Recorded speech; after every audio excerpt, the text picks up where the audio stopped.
incredible actor, director, producer, musician, comedian. You know him from Stargate, you know him from Breaking Bad, but you really know him from Star Trek. So, yeah, please welcome John Lancie!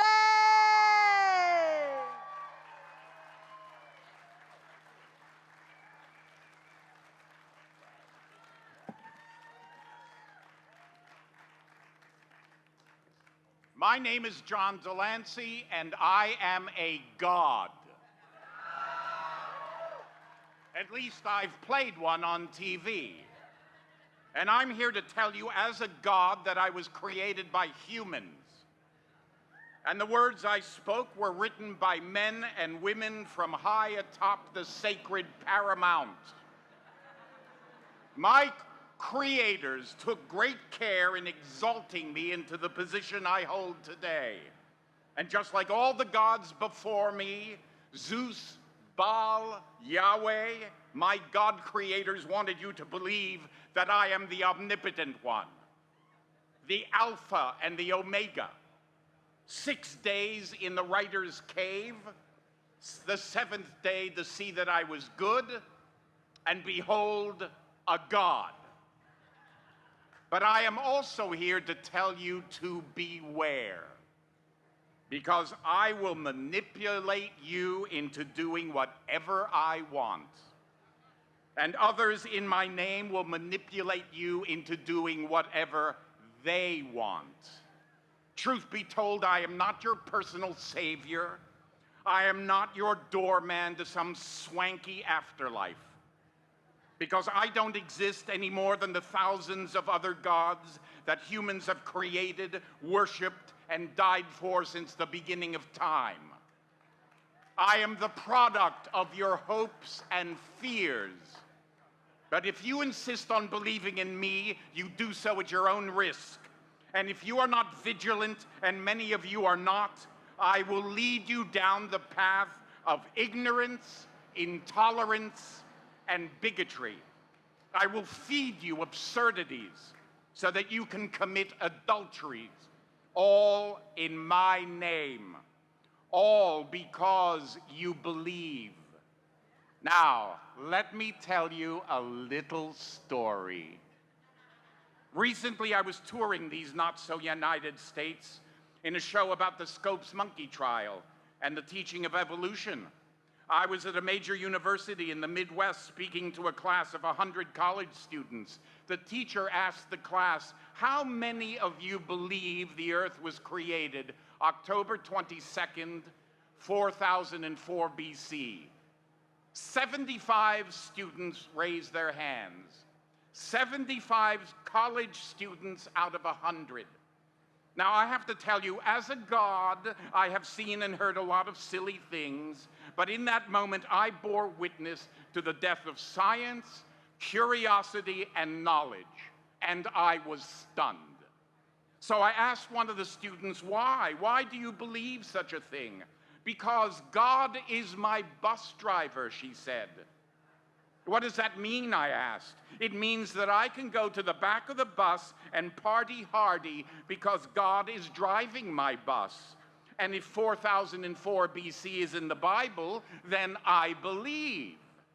Now, I know as a god I shouldn't get angry, but some things are just too infuriating. First of all, I said 4004 BC is not in the Bible. Next, I suppose you're going to tell me that you believe that Obama is a Muslim, or that vaccines give you autism, or that having no health care makes you free, or that AIDS is a punishment for being gay, or that the shooting of those poor children at Sandy Hook was staged. Truth be told, I didn't say any of this because I'm polite. But I did ask her if her God required exact change to get on the bus. She didn't get the joke. God as my bus driver precludes any and all critical thinking. It exposes this young woman to a lifetime of nonsense, both benign and dangerous. It exemplifies the mindset of a segment of our population that can't tell the difference between truth and fiction. Because instead of engaging fully in the 21st century, these kids have wasted their formative years focusing on whether Adam wore flip-flops or walked barefoot in the garden, with his dinosaur, no less. Caught in the straitjacket of their religious beliefs, these college students have developed neither the skill nor the inclination to address difficult problems. Climate change, health care, sustainable energy, too complicated.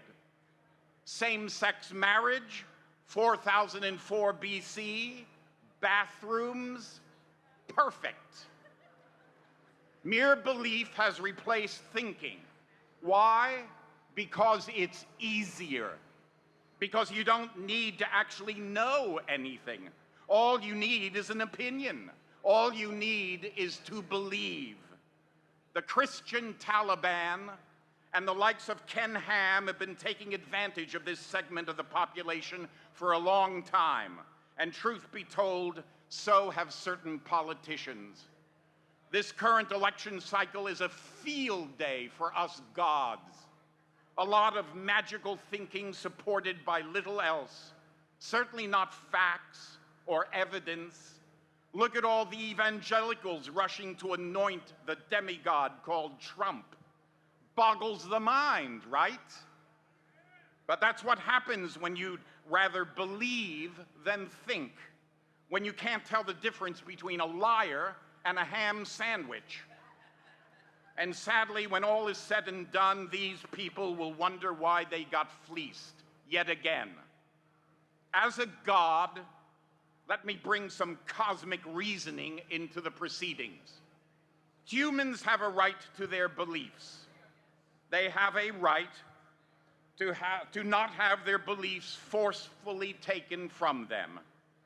They have a right to verbally defend their beliefs. However, humans do not have a right to force their beliefs on others or scream foul when asked to present clear evidence of their beliefs, especially when they insist on politicizing those beliefs through the courts and the legislature.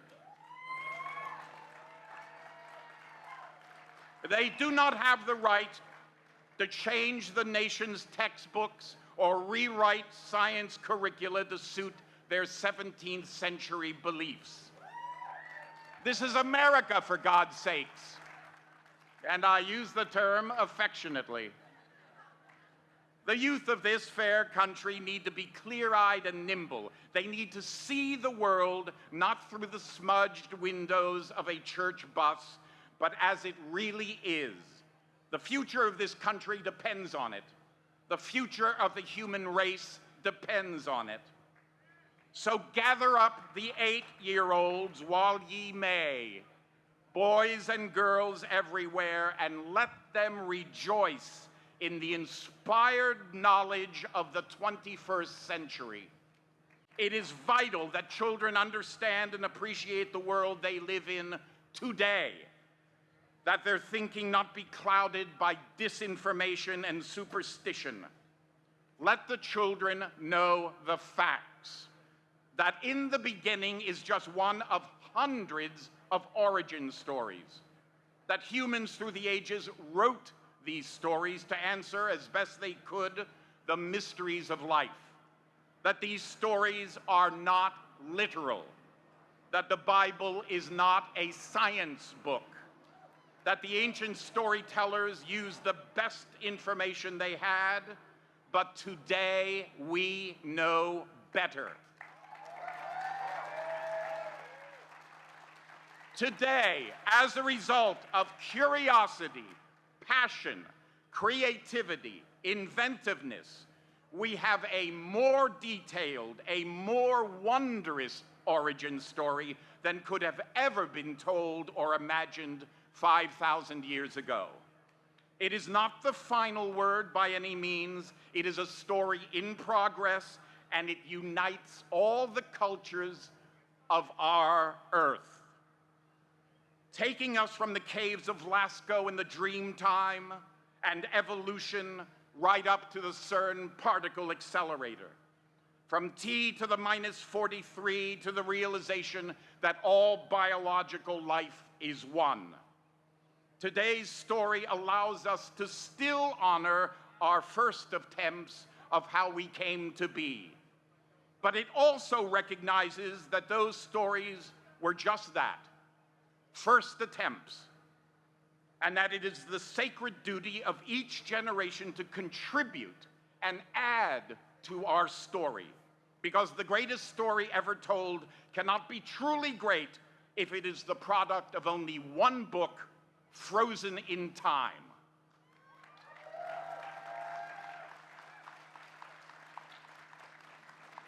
We live in a creative universe.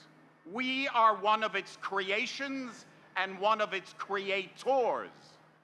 This is our story, and it's time we tell it the way we know it today, with all the splendor and majesty we have spent the last 200,000 years unlocking. I implore you to make sure that mankind's astonishing evolution and achievements are the first story that children get to hear, so that boys and girls everywhere, blessed with an open mind, will enter the world with their eyes wide open to the extraordinary potential awaiting them. Thank you.